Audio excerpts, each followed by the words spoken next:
Hello guys, welcome to my KFS channel. Today we discuss NDA NA entrance exam. पहले हम पता करेंगे कौन कौन से सब्जेक्ट आते हैं और कैसे कैसे पेपर होते हैं. उसमें सबसे पहले मैथमेटिक्स आता है. मैथमेटिक्स में क्वेश्चन 120 आते हैं जिसके लिए टाइमिंग मिलती है हमें 2.5 आवर्स.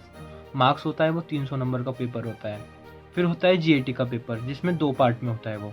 पार्ट ए में इंग्लिश आती है जिसमें 50 क्वेश्चन आते हैं. पार्ट बी में जनरल स्टडीज़ आती है जिसके में 100 क्वेश्चन होते हैं. टोटल क्वेश्चन हो गए 150, जिनके लिए भी टाइम हमें मिलता है 2.5 आवर्स, जिनका टोटल स्कोर होता है 600. 200 इंग्लिश आती है, 400 की जनरल स्टडीज़ आती है.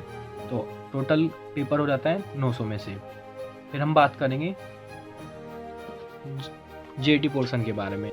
उसमें हम सिर्फ उन टॉपिक्स को ज़्यादा कवर करने की कोशिश करेंगे जिनसे मोस्ट ऑफ क्वेश्चन हर साल पूछे जा रहे हैं, जैसे कि history, geography, polity, economy, current affairs and GK.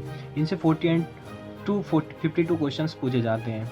और फिर फिजिक्स, बायोलॉजी, केमिस्ट्री, इनसे 48 to 50 क्वेश्चंस पूछे जाते हैं. और इंग्लिश अपना 50 क्वेश्चंस मैक्सिमम, ये मतलब फिक्स्ड है, ये 50 क्वेश्चंस लेके चलता है. इसके 50 क्वेश्चन आने ही आने होते हैं और इनमें वेरी होते रहते हैं कि कभी इसके इन सभी के 48 क्वेश्चन आ जाते हैं तो इनके 52 आ जाते हैं, और कभी इनके 52 आ जाते हैं तो इनके कभी 48 आ जाते हैं. तो हम वही देखते हैं पहले कि किस टॉपिक से कितना पूछा जा रहा है हर साल. होता क्या है कि फिजिक्स में हर साल देखना कि 20 से 25 क्वेश्चन पूछे जा रहे हैं. केमिस्ट्री 5 से 8 क्वेश्चन पूछे जा रहे हैं बस. बायोलॉजी से 6 से 8. लेकिन आप किसी भी कोचिंग में जाते हो तो वो पूरा सिलेबस पढ़ा रहे हैं, वो गलत है. हम सिर्फ कोशिश करेंगे, छोटी वीडियो बनाएंगे 8 से 9 या 10 लास्ट मिनट की, जिसमें हम ज़्यादा से ज़्यादा तुम्हें अच्छे टॉपिक्स समझाने की कोशिश करेंगे.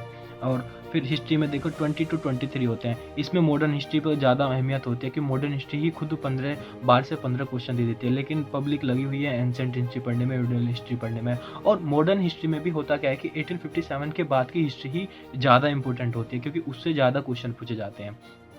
फिर पॉलिटी 4 to 6 क्वेश्चन आते हैं. अब देख लीजिए, पॉलिटी इतना बड़ा सब्जेक्ट है, उसके लिए हम 4 to 6 क्वेश्चन के लिए पूरी पॉलिटी पढ़ते हैं. और अगर इससे अच्छा हम जियोग्राफी अगर हिस्ट्री ही पढ़ लेना तो ज़्यादा क्वेश्चन हम अटैम्प्ट कर पाएंगे और अच्छे मार्क्स गेन कर सकते हैं हम NDA में. और यही GAT पोर्शन ही हमें पेपर में रैंक दिलाने वाले होते हैं, क्योंकि अगर आपको कट ऑफ क्लियर करनी है तो आपको मैथ्स और इंग्लिश करा देगी. लेकिन आपको अगर ये पोर्शन आता है और अच्छे क्वेश्चन आपने अटैम्प्ट किए तो आपको रैंक रियली मिल जाती है आराम से, क्योंकि यही है वो क्वेश्चन है. ये 4 मार्क्स का पर क्वेश्चन होता है और वहाँ पे मैथ्स के पेपर में सिर्फ 2.5 मार्क्स का एक क्वेश्चन होता है, यहाँ पे जबकि 4 मार्क्स का एक क्वेश्चन होता है.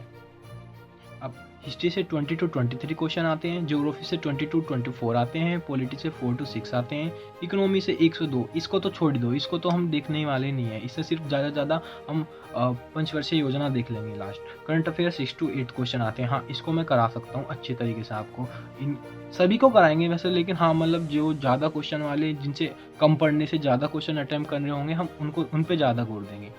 फिर हम देखते हैं कि इंग्लिश में 50 क्वेश्चन आते हैं जो कि एंटोनिम्स 5 से 10. अब तो लगभग कई सालों से 10 ही पूछे जा रहे हैं. सिनोनिम्स भी 10 ही आते हैं.